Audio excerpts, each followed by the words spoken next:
Jangan heran kalau apa yang dapat oleh Nabi Isa dahsyat.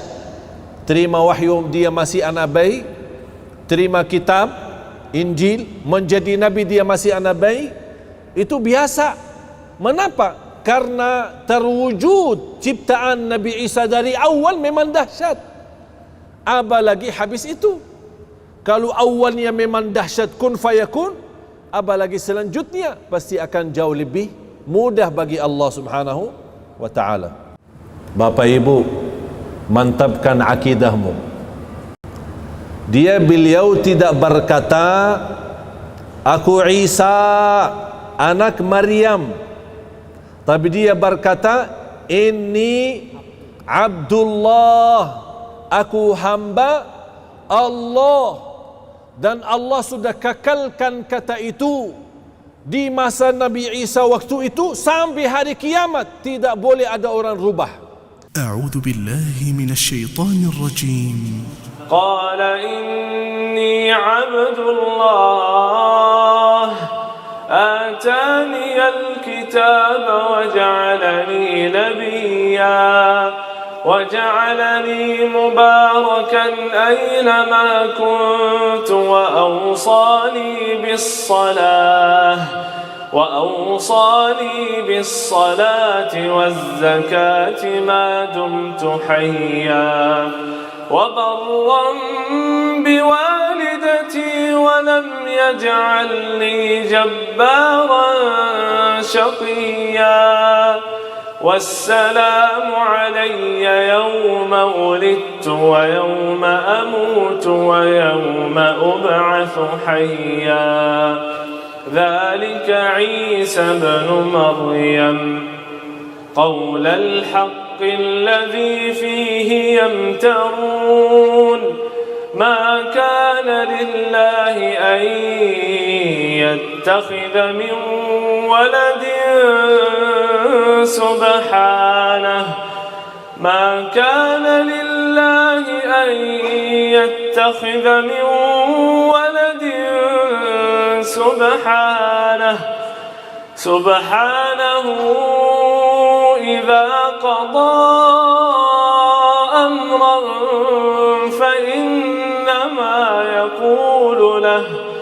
فإنما يقول له كن فيكون وإن الله ربي وربكم فاعبدوه هذا صراط مستقيم. بسم الله الرحمن الرحيم. السلام عليكم ورحمة الله وبركاته.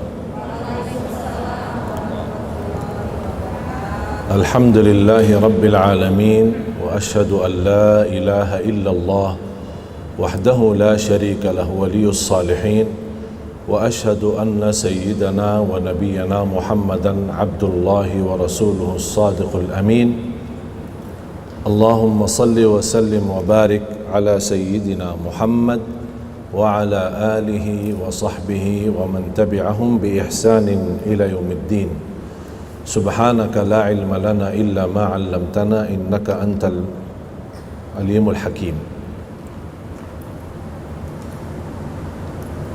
Jamaah Masjid Agung Atin yang dimuliakan Allah Subhanahu wa taala.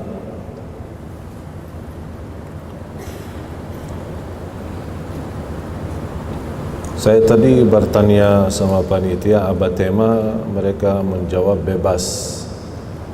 Tidak ada tema khusus.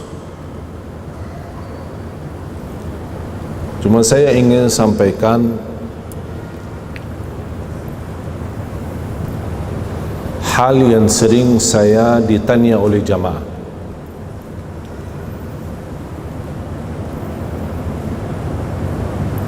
Masalah dosa lalu, dosa masa kecil, dosa masa kita sekolah, SMP, SMA, maupun dosa yang kita lakukan masa dewasa tapi kita lupa. Tapi kita ingat ada dosa yang kita lakukan, tapi kita lupa. Bagaimana cara terjamin diampuni Allah Subhanahu wa ta'ala? Karena orang yang berdosa pasti keinginannya diampuni Allah. Karena sengsara seorang dosa di dunia masih membawa bebannya ke akhirat. Berat. Tapi dia ingin dibangkitkan oleh Allah hari kiamat, di hari akhirat, tapi sudah termasuk orang itu diampuni oleh Allah Subhanahu wa ta'ala. Ini satu pertanyaan. Pertanyaan yang kedua, yang hampir setiap tahun masih dibicarakan, masalah Natal. Setiap tahun dibicarakan. Yang saya ingin bertanya kepada jamaah, tahukah arti daripada Natal tidak? Apa arti Natal? Tahu enggak artinya? Terus kok enggak tahu artinya, mau enggak ucapin selamat Natal? Kalau artinya baik boleh kan? Tapi kalau artinya tidak baik gimana? Boleh juga? Boleh enggak? Dari segi bahasa, arti Natal adalah hari kelahiran. Hari kelahiran. Yang dimaksud di hari Natal itu siapa yang lahir? Isa Al-Masih. Isa Al-Masih.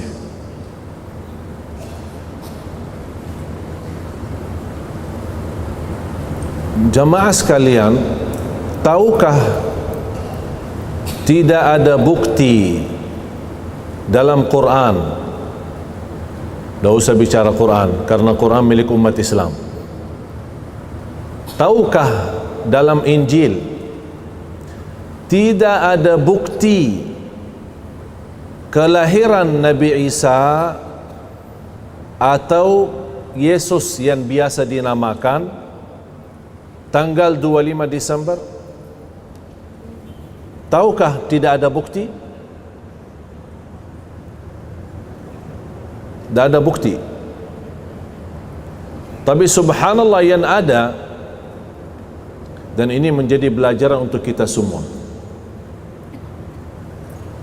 yang ada bukti kelahiran Nabi Isa atau Yesus yang dinamakan oleh mereka atau Al-Masih, yang ada ceritanya di dalam Injil sama dengan apa yang ada di dalam Al-Quran. Cerita waktu kelahiran Nabi Isa atau Yesus.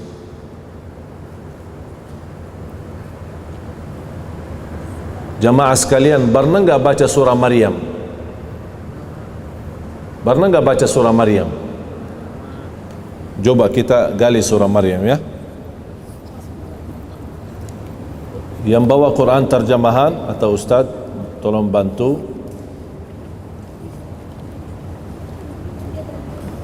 Surah Maryam habis surah Al-Kahfi.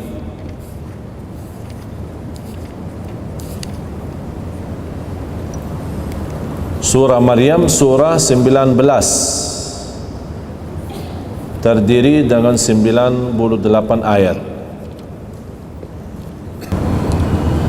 Termasuk juga surah Ali Imran, boleh anda simpan. Ini menjadi PR ya, untuk kita belajari surah Ali Imran, surah ketiga, mulai dari ayat 33. Ini bukan bahasan saya sekarang ya, cuma saya ingin anda simpan surah Ali Imran surah ketiga ayat 33 sampai ayat 60, atau mohon maaf sampai ayat, karena masih ada kaitan, sampai ayat 66. Sampai ayat 66. Dari ayat 33 sampai ayat 66. Kelemahan kita jamaah sekalian sebagai umat Islam, tidak tahu sejarah Siti Maryam kemudian Nabi Isa dalam Al-Quran.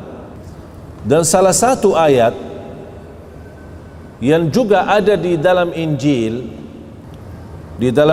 diterangkan atau dijelaskan ciptaan Nabi Isa tidak beda dengan ciptaan Adam, Nabi Adam. Dua-duanya diciptakan dengan perintah Allah, kun fayakun. Nabi Adam dari tanah, kun fayakun, jadi manusia. Nabi Isa lahir dengan ibu yang tidak punya suami, dan dua-duanya sama ciptaannya dengan perintah Allah, kun fayakun. Ini ada di dalam Al-Quran, bahkan ada di dalam Al-Injil. Di dalam Al-Quran, di antara ayat yang saya tadi sampaikan, surah Ali Imran ayat 33 sampai ayat 66, saya mohon menjadi PR kita untuk belajari supaya menguatkan akidah kita, ya. Di antara, tolong Ustaz baca terjemahan ayat ini, ayat 59 dan 60. A'udzu billahi minasyaitonir rajim. Inna mathala Isa 'indallahi kamathali Adam, khalaqahu min turabin thumma qala lahu kun fayakun. Al-haqqu min rabbika fala takun minal mumtarin. Sadaqallahul azim. Allah ingatkan Nabi Muhammad jangan ragu, padahal dia Nabi. Kira-kira Allah ingatkan kita apa? Kalau Nabi Muhammad aja dikhawatirkan jangan ragu, ya. Ciptaan Nabi Isa sama dengan ciptaan Nabi Adam, jangan ragu. Kira-kira bahasa untuk kita apa? Kalau untuk Allah aja kepada Nabi Muhammad dibilang jangan ragu, apalagi kita. Jadi mohon menjadi PR, wajib belajari, dalami walaupun sedikit-sedikit demi ayat, satu ayat tak apa-apa, ambil waktu asal memantapkan akidah kita. Mulai dari ayat 33 surah Ali Imran sampai ayat 66. Bapak Ibu, kenal enggak seorang ulama berasal dari India, tinggal di Afrika Selatan dan sudah meninggal dunia, sangat terkenal di mata dunia, adalah Syekh Ahmad Deedat. Syekh Ahmad Deedat. Saya mohon, kalau anda berkenan punya luang waktu, buka di YouTube dan sering mendengar dan simak dari ceramah-ceramah Syekh Ahmad Deedat. Ada yang bahasa Inggris bagus, silahkan dengar. Dan ada juga beberapa ceramah beliau yang sudah ada teks terjemahan ke bahasa Indonesia. Apa kata beliau? Salah satu kesempatan emas untuk saya berdakwah, karena beliau termasuk seorang figur, seorang ulama, bukan hanya hafal Quran lagi, bahkan dia hafal Injil dan Taurat. Seperti yang masa sekarang muridnya beliau, Syekh Muhammad Zakir. Pernah dengar? Tapi Muhammad Zakir itu jauh lebih hebat daripada gurunya. Mengapa? Karena Syekh Muhammad Zakir itu hafal Taurat, Injil, buku Hindu, buku Buddha. Buku Hindu dan buku Buddha dia hafal. Sampai orang-orang pendeta di dunia, kalau dia kehilangan ayat atau kehilangan sesuatu, hubungannya kemana? telefon kepada Syekh Muhammad Zakir. Apa kata gurunya Syekh Ahmad Deedat? Kata beliau, bagi saya yang biasa berdakwah di kalangan Nasara, bagi saya kesempatan emas mendakwahi orang Nasara melalui hari Natal. Mengapa? Karena mereka merayakan tapi mereka sendiri tidak tahu sejarah. Padahal di dalam Injil mereka menyampaikan kelahiran Yesus atau Isa alaihissalam yang mereka menganggap itu adalah Tuhan Allah atau anak Allah Subhanahu wa taala. Dia kelahiran di musim panas, bukan di musim salju. Sekarang ditetapkan sekian ratus tahun 25 Desember adalah hari Natal. Dan kita selalu memperhatikan tanggal ini selalu datang di musim dingin, bukan musim panas. Dan ini bukan cerita saya, bukan cerita Syekh Ahmad Deedat, tapi memang ada di dalam buku Al-Injil. Ternyata yang ada di dalam Injil, cerita kelahiran Yesus sama dengan yang ada di surah Maryam. Silahkan buka surah Maryam. Mulai dari ayat 16. Ayat 16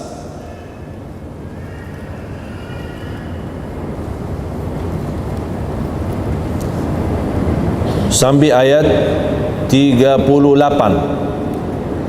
Ini mohon maaf, ini belajaran penting ya.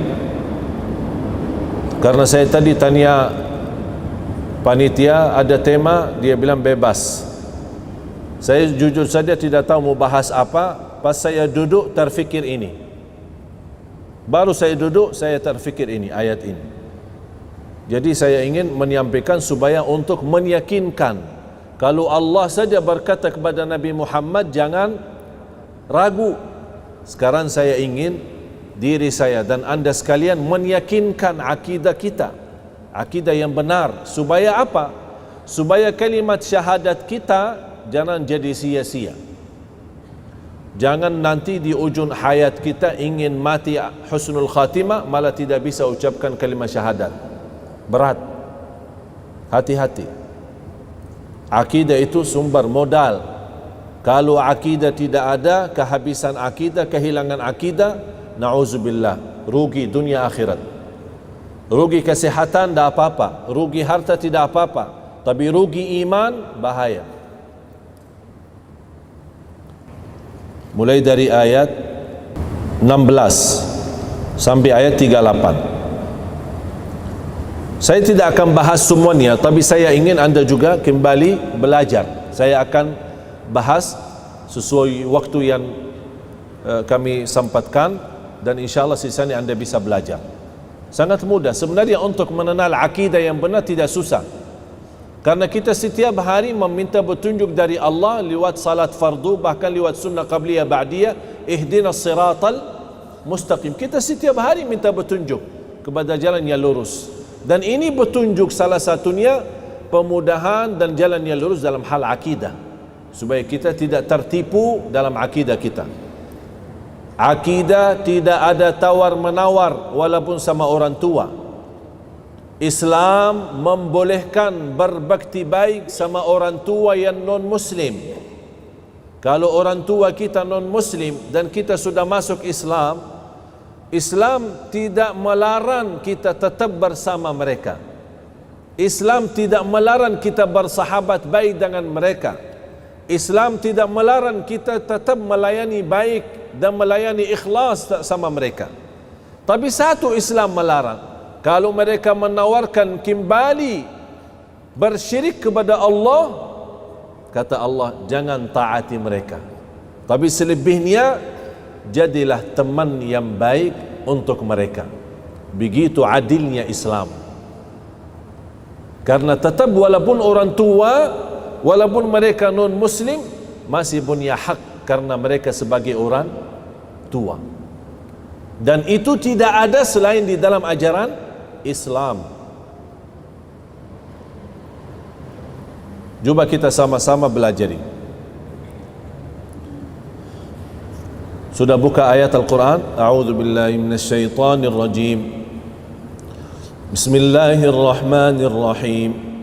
واذكر في الكتاب مريم إذ انتبذت من أهلها مكانا شرقيا فاتخذت من دونهم حجابا فأرسلنا إليها روحنا فتمثل لها بشرا سويا قالت إني أعوذ بالرحمن منك إن كنت تقيا قال إنما أنا رسول ربك لأهب لك غلاما زكيا قالت أنى يكون لي غلام ولم يمسسني بشر ولم أك بغيا قال كذلك قال ربك هو علي هين ولنجعله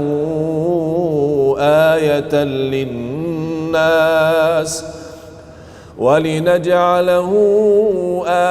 للناس ورحمة منا وكان أمرا مقضيا فحملته فانتبذت به مكانا قصيا فأجاءها المخاض إلى جذع النخلة قالت يا ليتني مت قبل هذا وكنت نسيا منسيا فناداها من تحتها ألا تحزني قد جعل ربك تحتك سريا وهزي إليك بجذع النخلة تساقط عليك رطبا جنيا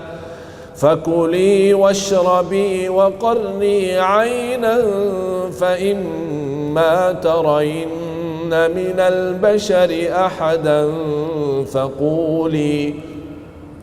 فقولي إني نذرت للرحمن صوما فلن أكلم اليوم إنسيا فأتت به قومها تحمله قالوا يا مريم لقد جئت شيئا فريا يا أخت هارون ما كان أبوك امرأ سوء وما كانت أمك بغيا فأشارت إليه قالوا كيف نكلم من كان في المهد صبيا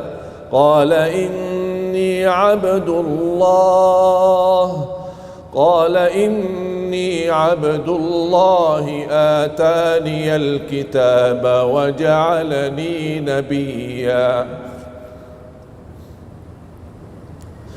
وجعلني مباركا أينما كنت وأوصاني بالصلاة والزكاة ما دمت حيا وبرا بوالدتي ولم يجعلني جبارا شقيا والسلام علي يوم ولدت ويوم أموت ويوم يبعث حيا والسلام علي يوم ولدت ويوم أموت ويوم أبعث حيا ذلك عيسى بن مريم قول الحق الذي فيه يمترون ما كان لله أن يتخذ من ولد سبحانه إذا قضى أمرا فإنما يقول له كن فيكون وإن الله ربي وربكم فاعبدوه هذا صراط مستقيم فاختلف الأحزاب من بينهم فويل للذين كفروا من مشهد يوم عظيم أسمع بهم وأبصر يوم يأتوننا لكن الظالمون اليوم في ضلال مبين صدق الله العظيم. Jamaah sekalian, Siti Maryam, Nabi Isa sangat mulia di sisi Islam. Bahkan tidak sah iman kita kalau tidak iman dan percaya Nabi Isa salah satu Nabi dan Rasul. Hafal enggak rukun iman? Rukun iman berapa? 6. 1. Percaya Allah. 2. Kepada malaikat. 3. Kitab. 4. Rasul. Berarti salah satu rukun iman percaya kepada seluruh Nabi dan Rasul. Memang Nabi kita Nabi Muhammad sallallahu alaihi wasallam. Bahkan Nabi Muhammad sallallahu alaihi wasallam pernah berkata, "Khairu ma qultu ana wan nabiyyuna qabli." Sebaik-baik kata yang aku ucapkan dan nabi-nabi yang sebelumku. Sebaik-baik kata yang aku ucapkan dan para nabi yang sebelum-sebelumku adalah la ilaha illallah wahdahu la syarikalah lahul mulku wa lahul hamd yuhyi wa yumit wa huwa ala kulli syai'in qadir. Ini sudah sepakatan semua para nabi membawa kata itu. Semua mulai dari Nabi Adam sampai Nabi kita Nabi Muhammad sallallahu alaihi wasallam. Tapi subhanallah, menjadi bukti Islam tidak anti toleransi. Katanya kalau tidak ucapin selamat Natal berarti seolah-olah Islam anti toleransi.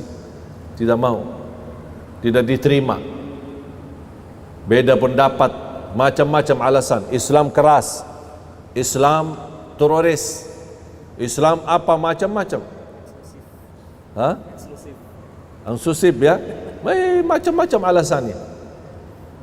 Padahal membuktikan begitu Islam indah, bahkan rahmatan lil alamin, itu tidak ada di dalam Injil.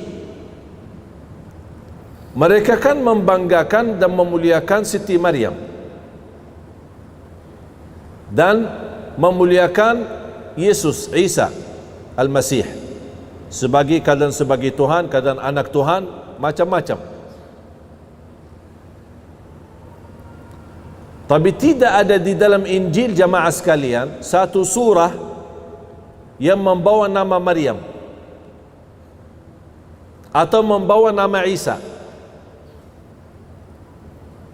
Tapi subhanallah di Islam membuktikan Islam memang Islam merangkul semua para nabi dan rasul, memuliakan semua para nabi dan rasul. Bahkan Islam tidak bermasalah sama siapapun. Bahkan di antara yang kita belajari, ahabbun nasi ilallah anfa'uhum linnas, yang paling dicintai oleh Allah, yang selalu berguna bagi orang lain. Tidak disebutkan orang lain itu apakah Islam atau bukan Islam. Bahkan di dalam Islam jamaah sekalian, kalau kita sayangi, melayani, memberikan perhatian kepada binatang yang membutuh bantuan, Allah nilai memberikan pahala besar. Ingat gak hadis cerita orang wanita yang memberikan air minum kepada anjing? Tahu kan? Apa yang Allah balas? Padahal wanita itu tidak pernah berbuat kebaikan. Bahkan dikenal wanita itu, na'udzubillah, tapi dalam sekali dia bantu anjing, Allah ampuni dosanya. Saya bertanya sekarang Bapak Ibu, anjing di hukum Islam apa? Najis, dan hukumnya haram. Kok bisa anjing najis hukumnya haram di ajaran Islam, tapi kita ketika melihat anjing lagi membutuh pertolongan, kita bantu, Allah ampuni dosa kita. Kira-kira bagaimana kalau sama binatang yang bukan najis, bukan haram? Faham gak? Kalau sama anjing yang namanya najis haram, Allah masih berikan pahala, bahkan nilai itu bisa ibadah. Kira-kira bagaimana kalau binatang yang bukan najis dan bukan haram? Apalagi yang kita beri bantuan itu, pertolongan kita kepada orang manusia. Kalau sama binatang aja dihargai Allah, apalagi sama manusia, apalagi sesama muslim. Oh, tingkat lagi. Ini semakin meningkat. Dan membuktikan Islam itu memang rahmatan lil alamin.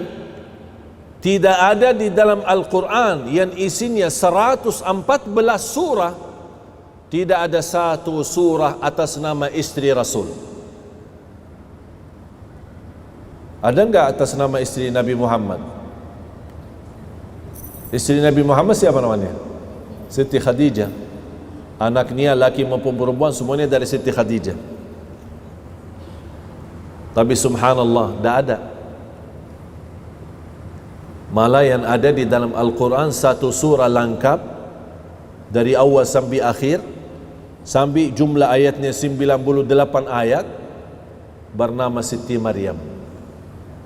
Dikasih nama Maryam. Dan cerita semua disambungkan.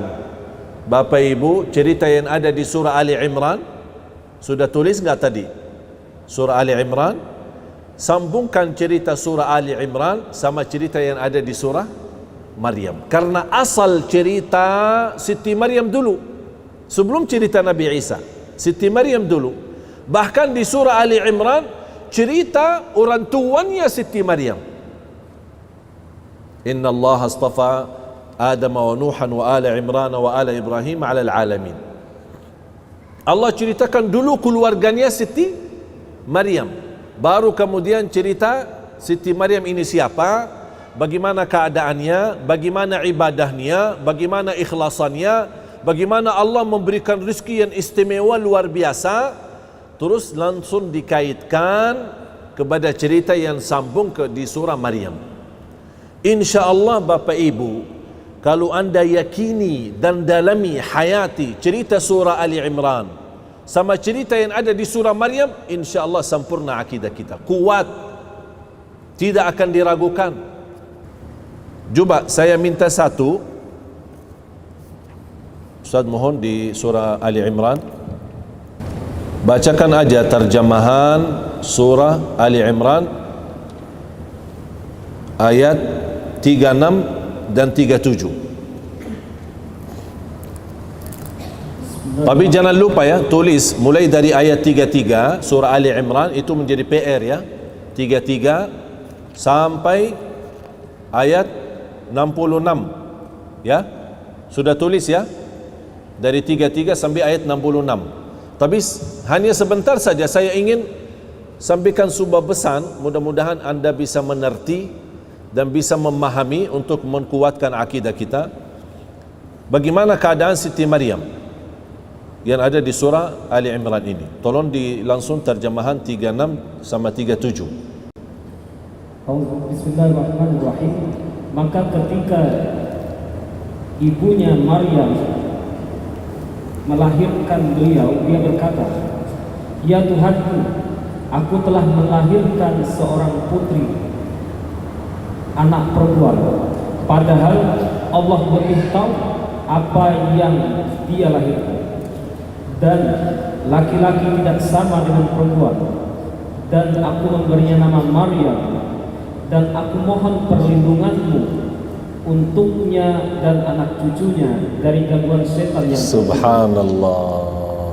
Sambil ibunya Siti Maryam sepertinya kekhawatiran, sambil berlindung kepada Allah dari godaan syaitan, bukan hanya untuk Siti Maryam, bahkan keturunannya, supaya jangan sampai digoda oleh syaitan. Maaf, diulang lagi, saya suka ayat ini.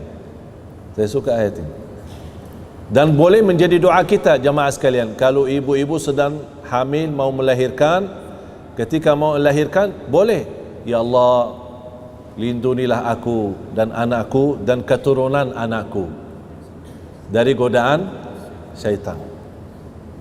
Coba ulang lagi. Maka ketika ibunya Maryam melahirkan beliau, dia berkata, "Ya Tuhanku, aku telah melahirkan anak perempuan.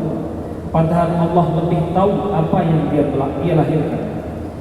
Dan laki-laki tidak sama dengan perempuan. Dan aku memberinya nama Maryam. Dan aku mohon perlindunganmu untuknya dan anak cucunya dari gangguan syaitan yang terkutuk." Ya, terus. Maka dia Allah menerimanya dengan penerimaan yang baik. Allah menerimanya.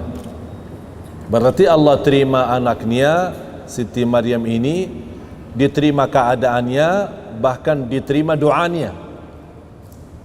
Bukan hanya diterima, bahkan diterima dengan penerimaan yang baik. Subhanallah. Terus, maka dia Allah menerimanya dengan penerimaan yang baik, membesarkannya dengan pertumbuhan yang baik, dan menyerahkan pemeliharaannya kepada Nabi Zakaria. Setiap kali, siapa yang melindungi, memperhatikan, melayani Siti Maryam sendiri? Allah sendiri. Sampai diserahkan sejak dia kecil sambil membesar, baru diserahkan kepada Zakaria alaihissalam. Cuba, maaf ulang lagi. Setiap kali Zakaria masuk menemui Maryam di mihrab atau kamar khusus ibadah bagi Maryam. Kalau disebutkan kata mihrab, tempat ibadah, bukan mihrab ini ya, bukan mihrab imam ya, tempat ibadah. Karena di masa dulu tidak ada istilah masjid, tapi ada istilah tempat ibadah seperti mihrab.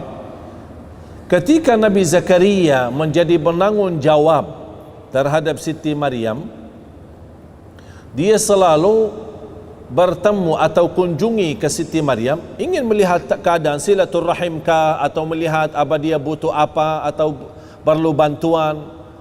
Ketika dia masuk, melihat Siti Maryam ada di mihrab, artinya ada di tempat ibadah. Ini menunjukkan Siti Maryam memang sukaannya ibadah, ahli ibadah. Coba ketika beliau bertemu, setiap kali Nabi Zakaria menemui di mihrab atau kamar khusus ibadah bagi Maryam, dia dapati makanan di sisinya. Lalu dia berkata, "Wahai Maryam, dari mana ini kau peroleh?" Jadi setiap dia kunjungin kepada Siti Maryam, selalu mendapatkan ada rizki di samping dia. Nabi Zakaria heran, kamu kan dari tadi di sini aja, dan yang layani dan bantu kamu adalah saya, tapi kok bisa ada rizki di sampingmu? Padahal kamu kapan keluar? Tidak pernah kemana-mana. Terus apa jawaban Siti Maryam? Siti Maryam menjawab, "Itu dari Allah. Sesungguhnya Allah memberi rezeki kepada siapa yang Dia kehendaki tanpa perhitungan. Disitulah sebuah belajaran dari Siti Maryam kepada Zakaria alaihissalam. Ini semua dari Allah. Meyakinkan dengan kata dari Allah, segala sesuatu memang dari Allah, membuat Nabi Zakaria memiliki keyakinan untuk memohon kepada Allah. Kalau Siti Maryam aja diterima doanya, kenapa saya tidak? Disitulah dia juga berdoa kepada Allah. Terus lanjut. Di sanalah Nabi Zakaria berdoa kepada Tuhannya seraya berkata, Ya Allah Tuhanku, berilah aku keturunan yang baik dari sisimu. Sesungguhnya Engkau Tuhan yang maha mendengar doa hamba-Nya. Kalau ada yang merasa sudah lama menikah belum punya anak, ini doanya. Rabbi habli min ladunka dzurriyyatan thayyibah. Dan ada juga doa yang sama, juga doa Nabi Zakaria di surah Al-Anbiya. Rabbi la tadharni fardan wa anta khairul warithin. Dan dua doa ini boleh. Saya masih ingat banyak jamaah yang saya berikan doa ini, alhamdulillah mereka yang hampir ada di antara jamaah 18 tahun tidak hamil. Habis menamalkan, alhamdulillah tidak sampai 3 bulan sudah hamil. Doa ini dahsyat. Rabbi habli min ladunka dzurriyyatan thayyibah innaka sami'ud du'a. Terus nanti sisanya menjadi pelajaran ya. Tolong saya mohon jangan lupa, jangan tinggalkan dari ayat 33 sampai ayat 66 di surah Ali Imran. Sekarang kita kembali surah Maryam. Saya ingin cuma kaitkan ketika Siti Maryam sibuk beribadah, Allah jaminkan rezeki. Sambil rezekinya datang ke tempat ibadahnya dia. Tapi coba ketika ada sebuah peristiwa sama Siti Maryam, coba baca ayat artinya 16. Ayat 16 surah Maryam. Dan ceritakanlah wahai Muhammad kisah Maryam di dalam Al-Quran. Subhanallah, ceritakan wahai Nabi Muhammad. Ini menunjukkan perintah Allah kepada Nabi Muhammad untuk menceritakan. Sekarang saya bertanya, mohon maaf jamaah sekalian, iman Nabi Muhammad tahu ceritanya? Nabi Muhammad tahu ceritanya? Apakah Nabi Muhammad di masa itu ada? Artinya ada sama Siti Maryam, ada sama ibunya Siti Maryam, atau ada sedang Siti Maryam melahirkan Nabi Isa, Nabi Muhammad ada. Tapi Allah perintahkan, wahai Nabi Muhammad, ceritakan. Apa yang diceritakan Nabi Muhammad aja dah tahu. Berarti cerita ini langsung wahyu dari Allah. Allah yang menceritakan, walaupun perintahnya atas Nabi, kepada Nabi Muhammad SAW. Berarti cerita ini tidak bisa diragukan. Karena ini langsung kalamullah, bukan kalam Nabi Muhammad. Itu bukan kalam, bukan kata-kata Nabi Muhammad, tapi itu semua kalamullah subhanahu wa ta'ala. Coba terus. Yaitu ketika dia mengasingkan diri dari keluarganya ke suatu tempat di sebelah timur, yaitu Baitul Maqdis. Tolong jamaah sekalian, mohon maaf ya, ini butuh perhatian. Semua kata yang sekarang masuk ini menjadi ilmu. Allah sebutkan di sini dia mengasingkan, ingin bersendirian, pisah dari kaumnya, pisah dari lingkungannya, sampai dia menempatkan diri di arah atau sebelah timur, di tempat timur. Yang diterjemahkan timur itu adalah Baitul Maqdis. Kalau sekarang Palestina. Memang Palestina adalah negara para Nabi dan Rasul. Banyak makam Nabi dan Rasul. Tidak ada Nabi dan Rasul pasti sudah salat di Masjid Al-Aqsa. Dan tidak ada Nabi dan Rasul pasti sudah haji. Itu yang bersabdakan Rasulullah SAW. Ma min nabiyyin illa wa hajjal bait. Tidak ada Nabi kecuali sudah haji. Berarti membuktikan semua para nabi yang jumlah para nabi lebih dari 210,000 para nabi. Kalau para rasul 300 sekian rasul.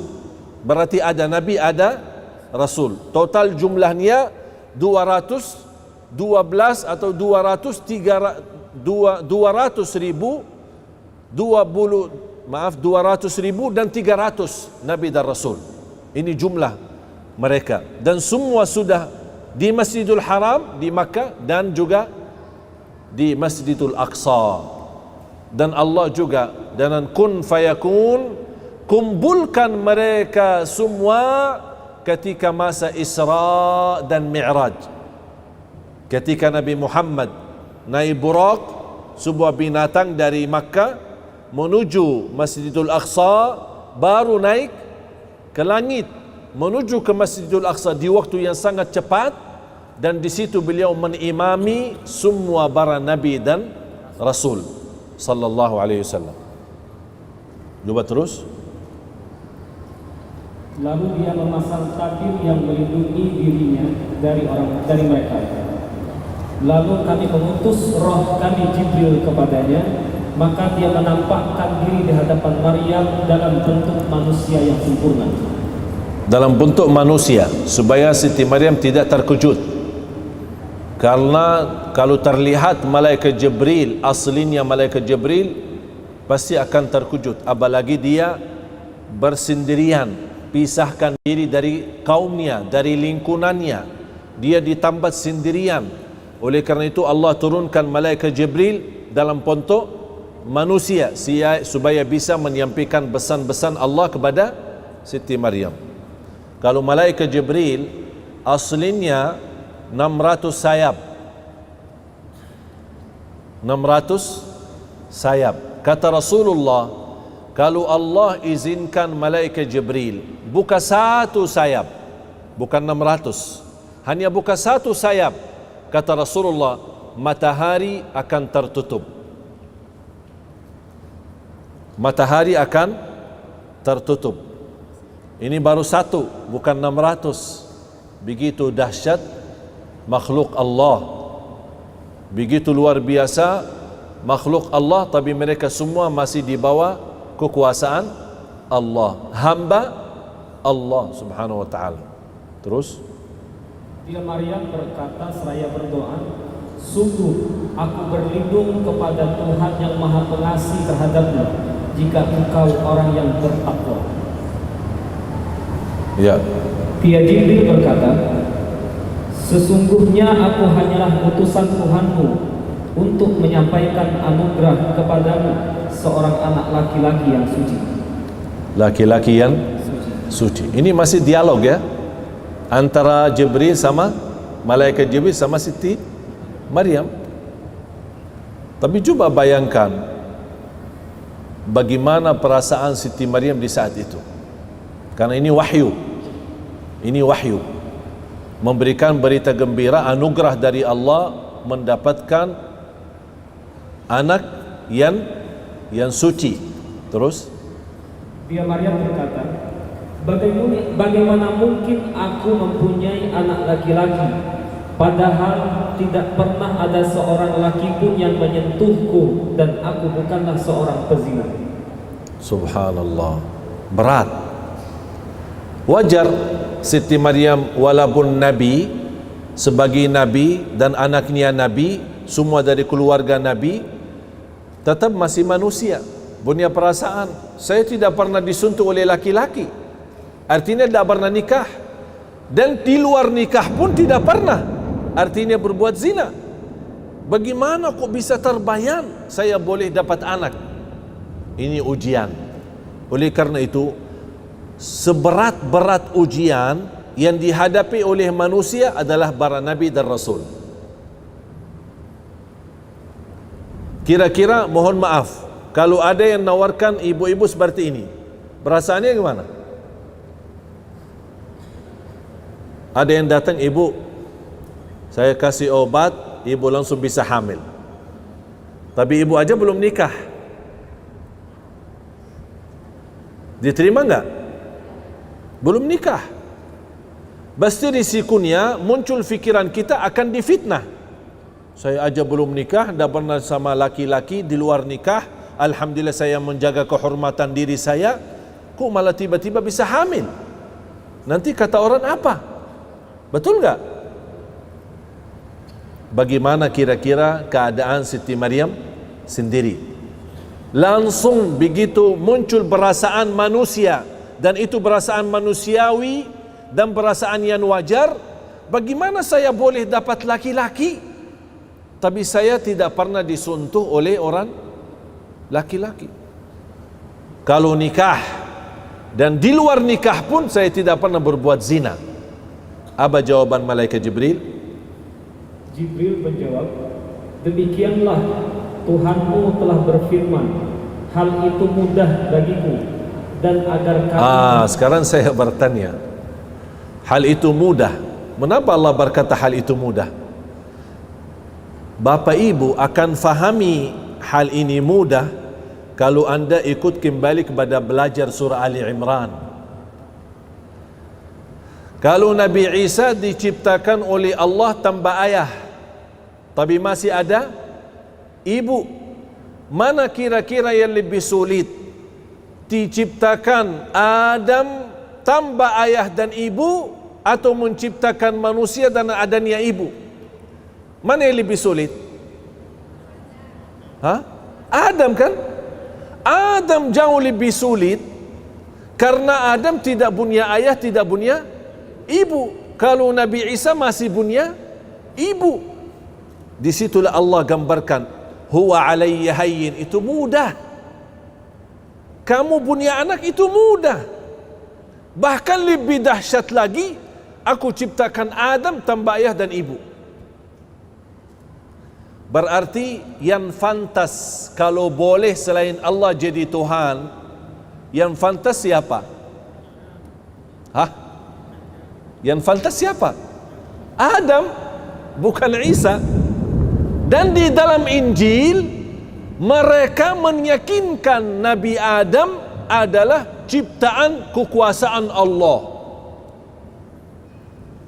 Dan ada juga di dalam Injil, sama yang ada di dalam Al-Quran, ciptaan Adam sama dengan ciptaan Isa.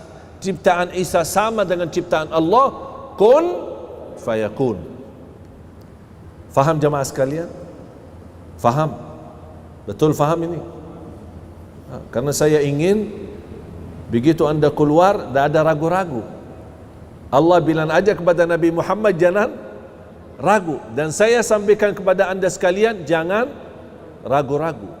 Terus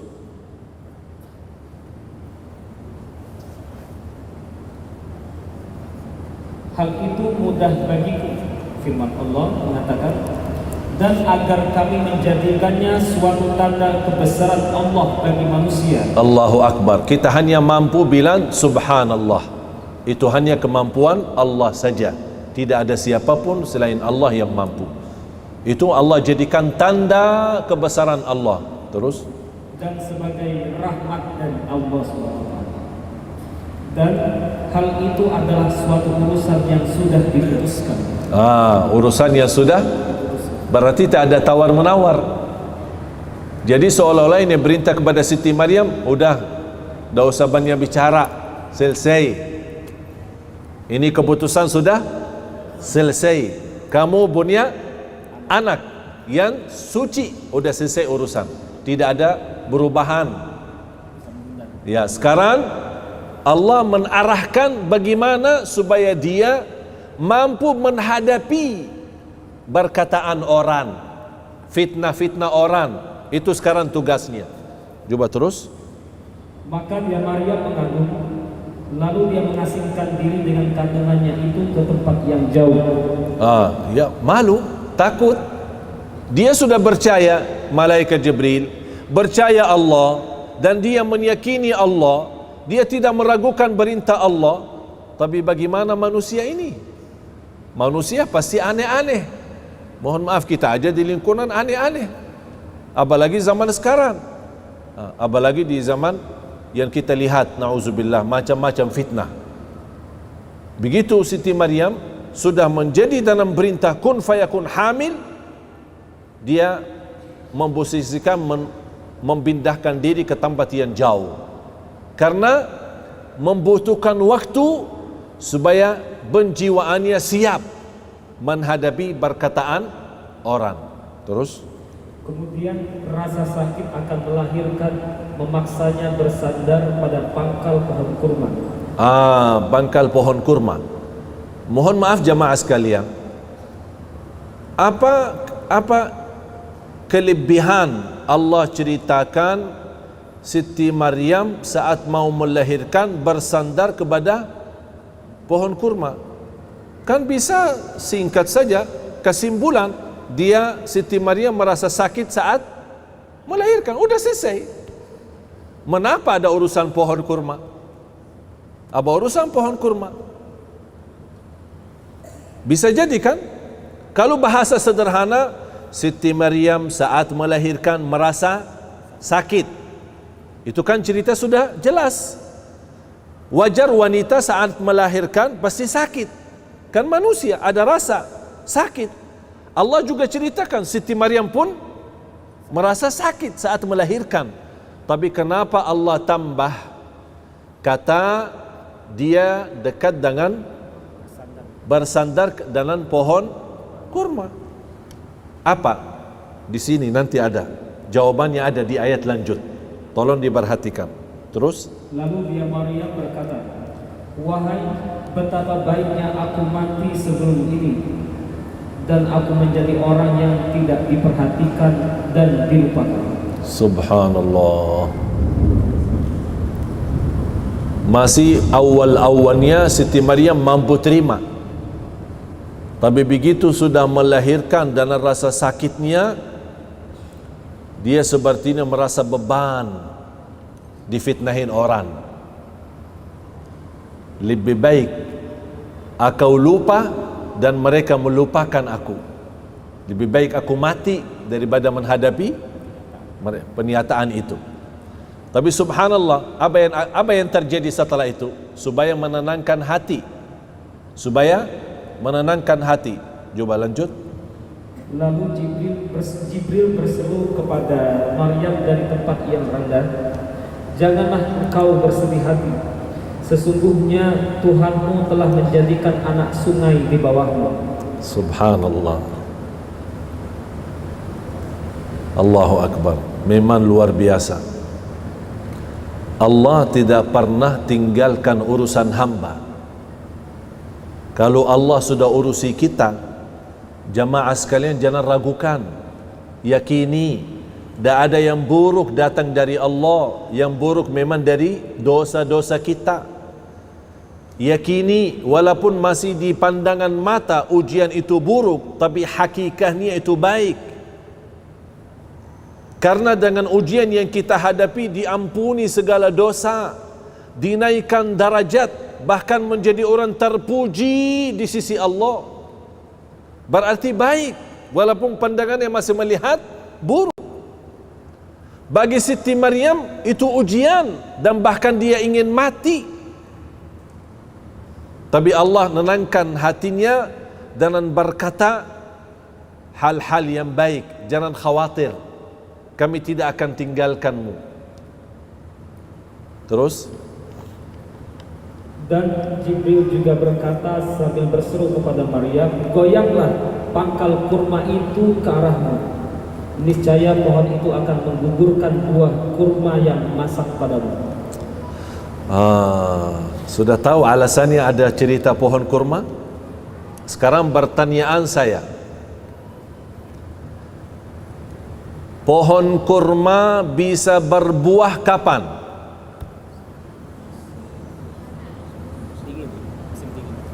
Ini jadi PR.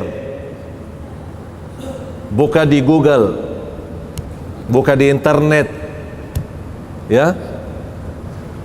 Buah kurma, pohon kurma kapan bisa berbuah?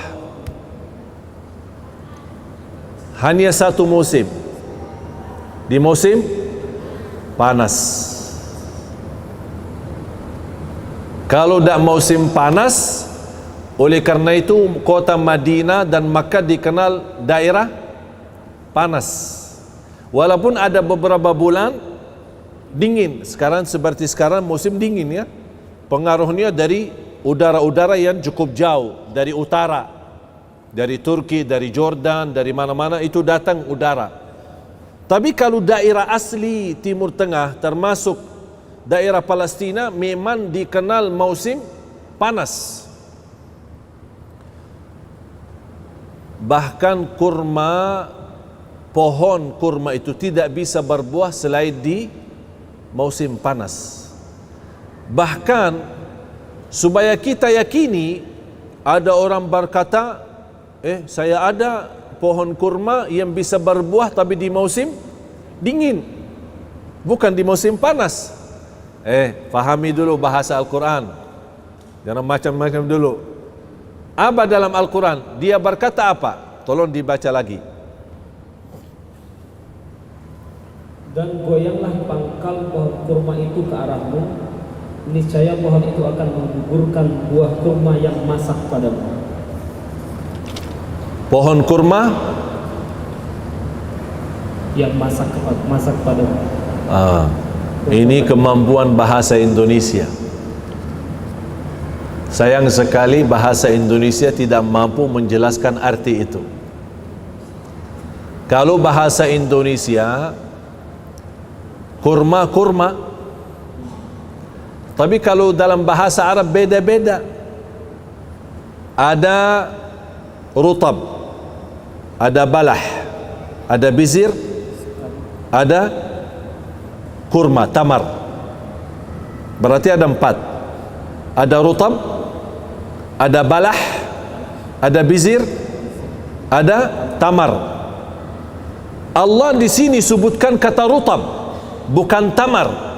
Mengapa? Karena rutab itu selalu datang di awal musim panas. Yang namanya rutab adalah kurma setengah matang.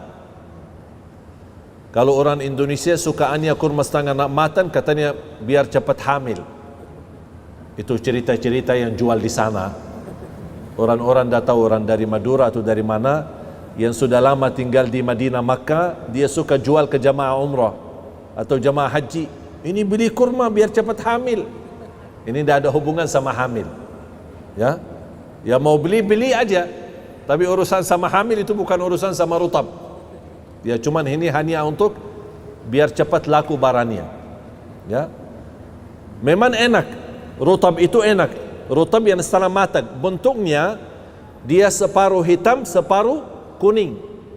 Ada model lagi separuh merah, separuh kuning. Itu dinamakan rutab. Dan Allah gambarkan dalam ayat ini, rutab bukan tamar. Dan rutab tidak bisa tumbuh selain di musim panas. Tidak bisa tumbuh selain di musim panas. Kalau kurma yang suka datang dari Amerika, pas bulan puasa kan ada kurma yang agak panjang ya. Panjang sekali, sampai kilonya berapa, harga mahal. Itu katanya kurma dari Amerika. Itu bagi suntikan. Pohon kurma tapi bagi suntik supaya bisa tumbuh dan bisa berbuah. Pohon kurma yang ada di Amerika tidak bisa rutab. Tidak bisa rutab karena cuaca di sana tidak bisa menjadikan kurma itu berutab atau buah pohon itu bisa berutab. Beda sama cuaca yang alami. Yang alami seperti Makkah dan Madinah memang bisa, atau di Timur Tengah umumnya termasuk Palestina, termasuk Mesir, Tunisia ada yang namanya rutab. Terus lanjut. Ayat ke-26 di surat Maryam yang artinya, maka makanlah, minum dan bersenang hatilah engkau Maryam. Jika engkau melihat seseorang, maka katakanlah, sesungguhnya aku telah bernazar berpuasa untuk Tuhan yang Maha Pengasih, maka aku tidak akan berbicara dengan siapapun pada hari ini. Ini salah satu di dalam agama yang sebelum Islam. Kalau berpuasa tidak boleh bicara. Ini kan Ini nazartu lirrahmani sauman. Maaf, ulang lagi terjemahan. Dia, Allah perintahkan, kalau kamu bertemu dengan manusia, bernazarlah, tidak bicara. Tapi tidak dibawakan kata bernazarlah tidak bicara, tapi dikaitkan dengan puasa. Cuba ulang lagi. Sesungguhnya aku telah bernazar berpuasa untuk Tuhan yang Maha Pengasih, maka aku tidak akan berbicara dengan siapapun pada harinya. Kira-kira kalau orang bernazar, saya tidak bicara hari ini sama siapapun, cukup enggak? Cukup? Sebagai nazar, saya hari ini saya tidak mau, saya nazar hari ini tidak mau bicara sama siapa-siapa. Cukup jelas kan? Jelas. Berarti hari ini saya tidak bicara sama siapa-siapa. Tapi mengapa Siti Maryam di sini dikatakan bernazar berpuasa? Karena di dalam agama sebelum Islam, orang yang berpuasa tidak boleh berbicara, karena berbicara sama manusia membatalkan puasa. Faham bu? Berbicara dalam keadaan puasa, berbicara membatalkan puasa. Alhamdulillah datang Islam mengizinkan kita berbicara, tapi tidak boleh makan dan minum. Faham jemaah sekalian? Terus lanjut. Kemudian dia Maryam membawa dia bayi itu kepada kaumnya dengan menggendongnya. Mereka kaumnya berkata, "Wahai Maryam, sungguh engkau telah membawa sesuatu yang sangat mungkar." Sangat mungkar. Ini mulai ujian. Ini mulai ujian. Dan Siti Maryam sendiri tidak mampu menghadapinya. Dia tetap minta pertolongan Allah dan harus dihadapi dengan kekuatan yang dahsyat. Karena ini peristiwa yang dahsyat, harus dibalas dan dihadapi dengan peristiwa yang dahsyat sama. Karena orang perempuan yang begitu dikenal mulia, begitu dikenal suci, tiba-tiba membawa anak. Tapi coba lihat keadaannya. Tolong lanjut. Wahai saudara perempuan Harun atau Maryam, ayahmu bukan seorang yang buruk perangai dan ibumu bukan seorang perempuan pezina. Berarti mereka lingkungan kenal ayahnya Maryam dan kenal ibunya Maryam. Kami kenal mereka baik-baik. Mereka, ibumu tidak berzina, tidak pernah berbuat hal-hal yang buruk, apalagi ayahmu. Tapi mengapa kamu jadi seperti ini? Terus? Maka dia Maryam menunjuk kepada anaknya. Karena dia lagi puasa dan tidak boleh, dan sudah bernazar tidak boleh bicara sama siapapun, hanya dia tunjuk dengan jari, dia tunjuk. Dan sudah dia meyakinkan Allah akan bagi pertolongan dengan cara yang dahsyat. Karena ini peristiwa dahsyat, harus ada balasan atau hadapan yang dahsyat menghadapi fitnah itu. Apa yang terjadi? Dia tunjuk. Terus? Bagaimana kami akan berbicara dengan anak kecil yang masih dalam ayunan? Berarti yang dia tunjuk kepada siapa? Oh, jadi kalau kalian mau tahu, tanya si anak bayi itu. Gimana bu? Aneh kan? Sudah peristiwa yang dahsyat, malah suruh bicara sama anak bayi. Anak, kamu aja bicara dah mau, kok disuruh anak? Anak, apa yang mau dibicara oleh anak itu? Inilah pertolongan Allah yang dahsyat. Bagaimana adanya anak ini dahsyat, Allah juga, bagi Allah sangat mudah untuk menjadikan anak bayi itu berbicara. Ini kembali ingat kata sangat mudah. Menciptakan Nabi Isa sangat mudah dibanding Nabi Adam. Apalagi kalau sudah ada Nabi Isa, sulit enggak bagi Allah untuk Nabi Isa berbicara? Tidak sulit, justru lebih mudah lagi. Karena Nabi sudah ada, Isa sudah ada. Walaupun dia belum bisa berbicara, tapi kun fayakun, bicara. Terus? Dan Isa putra Maryam pun berbicara, sesungguhnya aku adalah hamba Allah. Subhanallah. Ini sengaja dijawab seperti ini. Bapak Ibu, mantapkan akidahmu. Beliau tidak berkata aku Isa anak Maryam, tapi dia berkata inni Abdullah, aku hamba Allah. Dan Allah sudah kekalkan kata itu di masa Nabi Isa waktu itu sampai hari kiamat. Tidak boleh ada orang rubah. Silahkan Bapak Ibu buka di At-Taurat, buka di Injil, tidak ada satu kata Yesus berkata aku anak Tuhan. Tidak ada. Allah tidak ridha itu.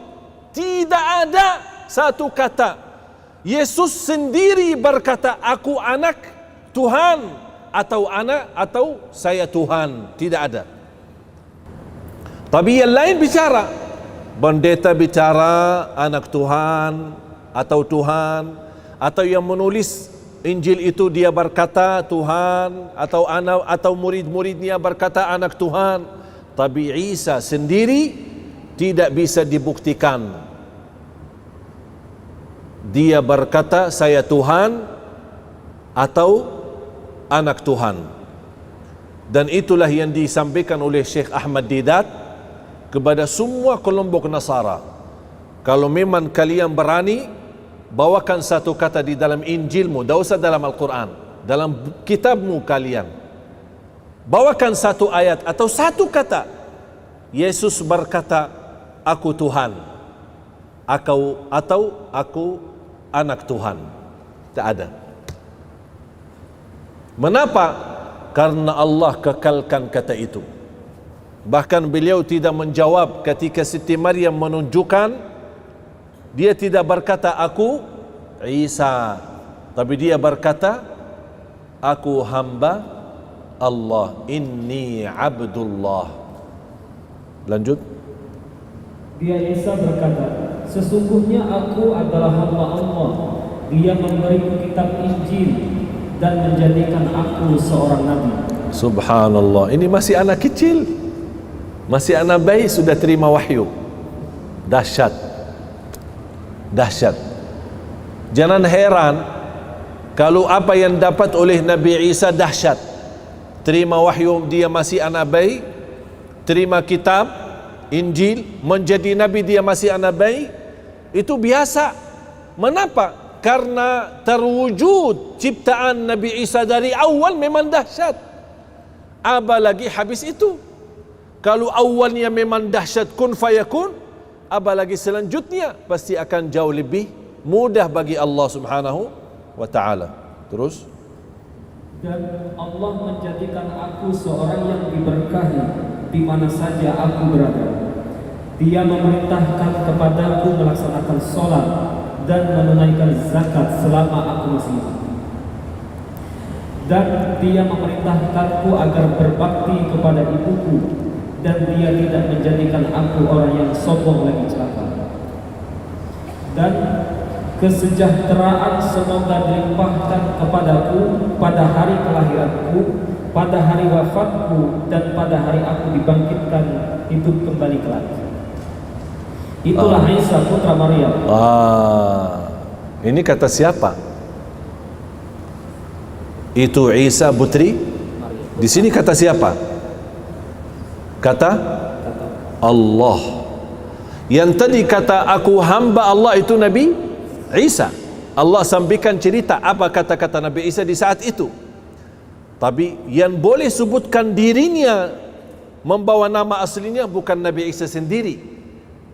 Karena tidak ada di dalam Al-Quran Nabi Isa berkata aku Isa, tapi selalu berkata aku hamba Allah.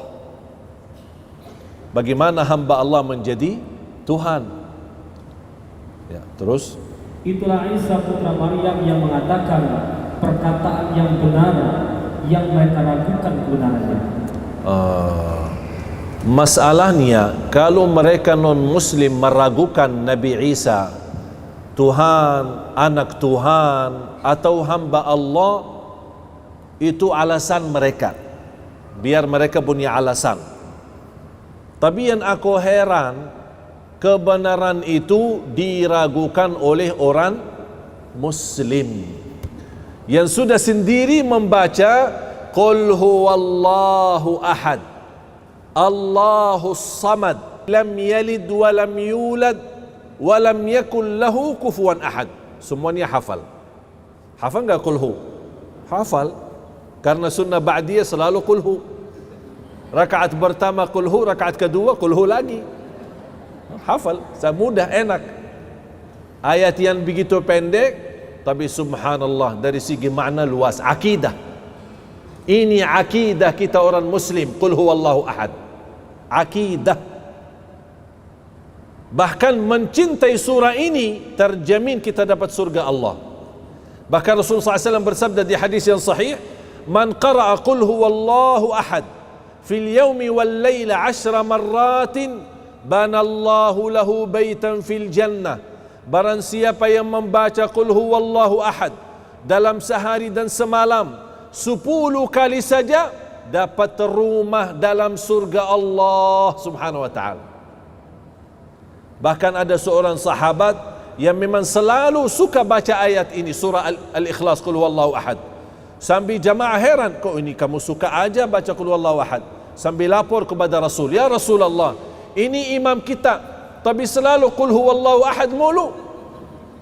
Baca surah lain tambah lagi Qul huwallahu ahad, tidak mau ruku', seolah-olah belum puas sama ayat-ayat lain, harus tambah Qul hu baru ruku'." Misal baca Al-Fatihah, baca idza jaa nasrullah innahu kana tawwaba, tidak mau ruku', Qul huwallahu ahad dulu baru ruku'. Dia merasa belum mantap kalau tidak disertai dengan Qul huwallahu ahad. Apa kata beliau? "Saya imam kalian dan begitulah bacaan saya. Kalau kalian tidak mau, carilah imam lain." Mereka lapor kepada Rasul, "Ya Rasulullah, ini kok imam kita seperti ini? Qul hu mulu. Setiap rakaat dia baca satu ayat, tambah lagi Qul hu. Rakaat kedua baca ayat, tambah lagi Qul hu." Rasul panggil, "Mengapa kamu suka seperti itu?" Dia berkata, "Ya Rasulullah, aku cinta surah ini karena pembahasannya sifat-sifat Allah." Rasulullah diam sebentar. Di saat itu turunnya wahyu, dan Rasul berkata, "Wahai yang kamu cinta surah ini, Allah juga cinta kepadamu." Allahu Akbar. Akidah yang kuat. Dia cinta surah ini, dia mendapatkan cintaan Allah. Bahkan ada satu riwayat yang lain, "Wa hubbuka iyyaha adkhalakal jannah." Cintamu terhadap surah ini sebab kamu terjamin masuk surga. Allahu Akbar. Jangan ragu-ragu. Terus, tidak patut bagi Allah mempunyai anak. Maha suci Dia. Apabila Dia hendak menetapkan sesuatu, maka Dia hanya berkata kepadanya, "Kun, jadilah." Maka jadi hal tersebut, jadilah sesuatu itu. Isa berkata, "Dan sesungguhnya Allah itu adalah Tuhanku dan Tuhanmu. Maka sembahlah Dia, inilah yang dinamakan jalan yang lurus." Ini jalan yang ihdinas siratal, suratul Fatihah. Jamaah sekalian, kalau bukan waktu mempelajari suratul Fatihah, mendalami arti suratul Fatihah, kita butuh seperti pertemuan ini selama 7 hari. Kita butuh pertemuan seperti ini selama 7 hari. Mengapa? Supaya memantapkan mendalami surat Al-Fatihah. Oleh karena itu miskin orang Muslim yang hafal surah Al-Fatihah tapi tidak bisa tuntaskan kekhusyuan dalam salat. Miskin orang Muslim yang hafal suratul Fatihah tapi dia tidak bisa menangis saat membaca Al-Fatihah. Miskin seorang Muslim ketika dia sakit, dia tidak bisa tuntaskan kesembuhannya melalui suratul Fatihah. Miskin orang Muslim yang dia sudah hafal suratul Fatihah tapi tidak bisa membawa keberkahan yang begitu dahsyat dari suratul Fatihah.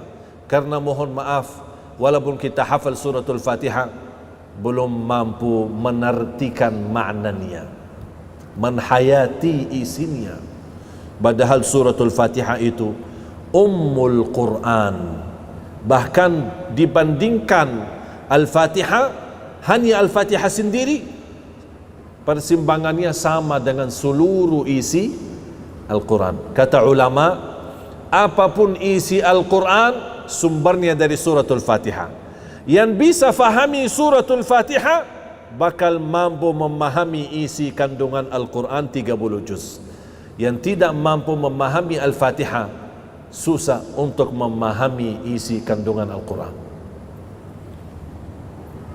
Terus Maka berselisihlah golongan-golongan yang ada di antara mereka. Siapa mereka? Yahudi dan Allah gambarkan. Ini sekarang terjadi kan? Berpecah. Kalau mereka berpecah, Allah sudah gambarkan. Mohon maaf, ulang lagi. Maka berselisihlah golongan-golongan yang ada di kalangan mereka, Yahudi dan Nasrani. Terus orang Islam Ikut-ikutan.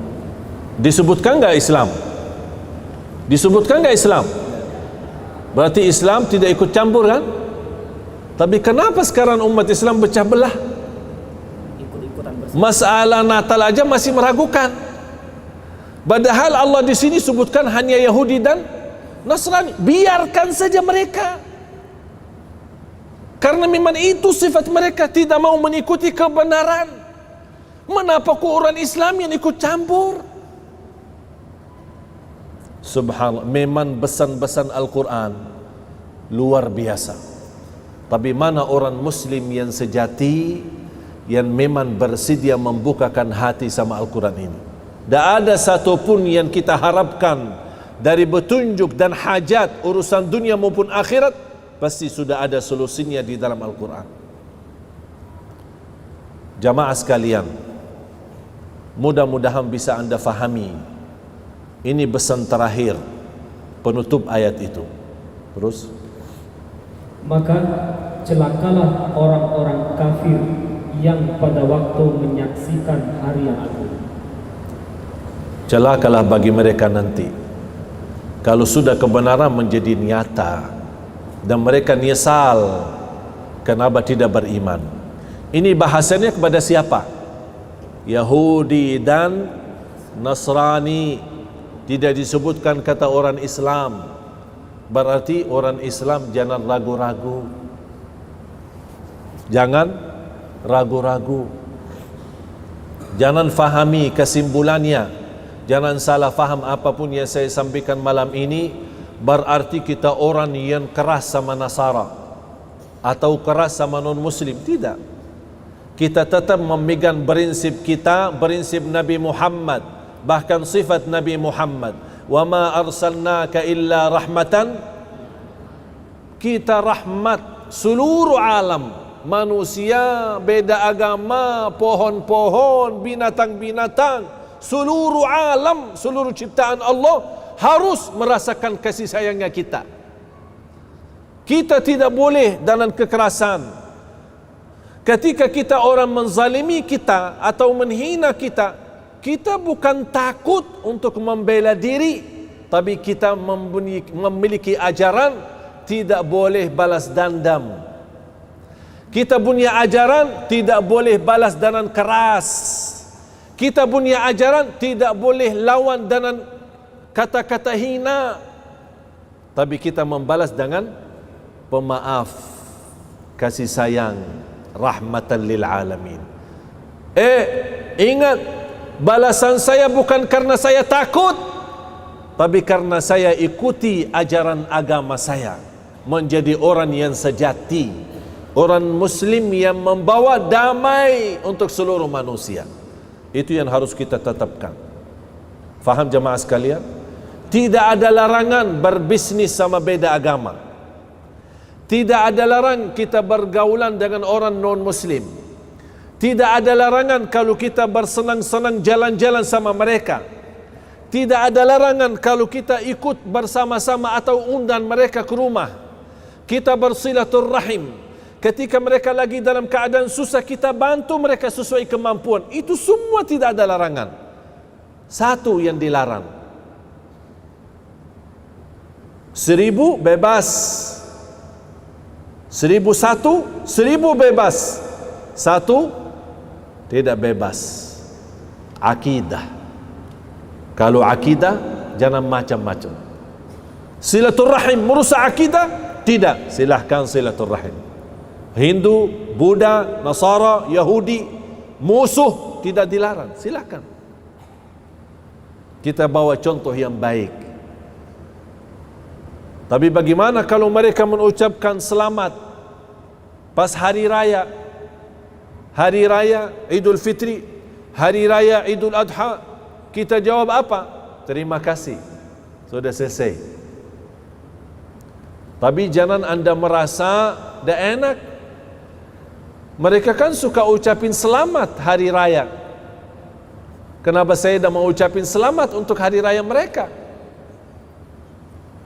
Jamaah sekalian, ayo mari kita sama-sama membuktikan kita umat Islam, ummatan rahmatan lil alam. Ayo dekat dengan mereka, ajak mereka. Dan saya usulkan satu, kalau boleh nanti di rumah, bas di internet buka berin terjemahan surah Maryam, print terjemahan surah Maryam, dan dilapisi dengan halamannya, disusun rapi, kemudian dijadikan seperti buku kecil atau buku saku, ya, hadiah. Ketika ada di antara mereka yang anda kenal hari ulang tahun mereka, hari ulang tahun, seperti kita buat ulang tahun, ikut ulang tahun. Apa hadiah aku seorang muslim kepada mereka pas hari ulang tahun mereka?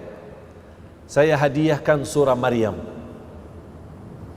dengan terjemahan.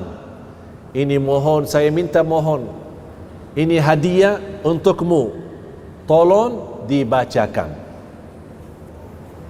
Itu saja. Biar mereka sendiri yang mencari kebenaran.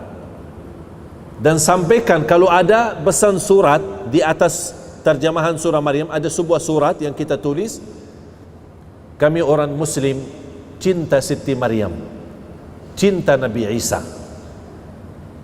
Bahkan tidak sah iman kita kalau belum percaya Nabi Isa. Bahkan di antara bukti Islam mencintai mereka, di dalam kitab suci kami ada sebuah surah bernama surah Maryam, dan itu pula tidak ada di dalam Taurat dan tidak ada di dalam Injil. Mudah-mudahan anda berkenan membaca hadiah buku saya. Assalamualaikum, selesai. Menjadi pendakwah, tapi dalam bahasa, mohon maaf, tidak punya ilmu, silahkan hadiahkan buku. Kita tidak tahu kapan turunnya hidayah untuk kawan kita, untuk teman kita.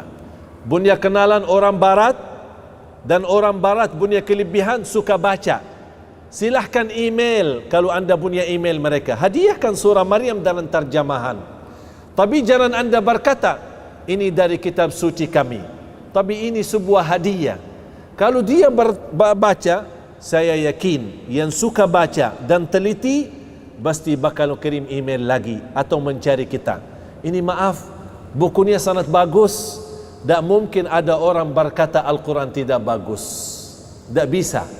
Semua yang baca Al-Quran, muslim maupun non-muslim, pasti sepakat Al-Quran itu isinya baik dan sempurna. Ini menjadi tugas kita. Faham? Mudah-mudahan insya Allah belajaran malam ini menjadi petunjuk untuk kita dan menjadi petunjuk untuk kawan-kawan kita, sahabat, bahkan ada di antara mereka yang masih hubungan keluarga dengan kita. Mudah-mudahan insya Allah belajaran malam ini bisa kita sampaikan kepada mereka dengan cara hikmah, dengan cara halus, supaya dengan niat, insya Allah kita niat, mudah-mudahan menjadi hidayah. Kalau mereka dapat hidayah, alhamdulillah. Kalau mereka belum dapat hidayah, jangan anda sedih, karena itu urusan Allah, bukan urusan kita. Billahi taufiq wal hidayah. Kurang lebihnya mohon maaf. Wa sallallahu wasallam wa barak ala sayyidina Muhammad. Subhanakallahumma bihamdik asyhadu an la ilaha illa anta astaghfiruka wa atubu ilaik. Wassalamualaikum warahmatullahi wabarakatuh.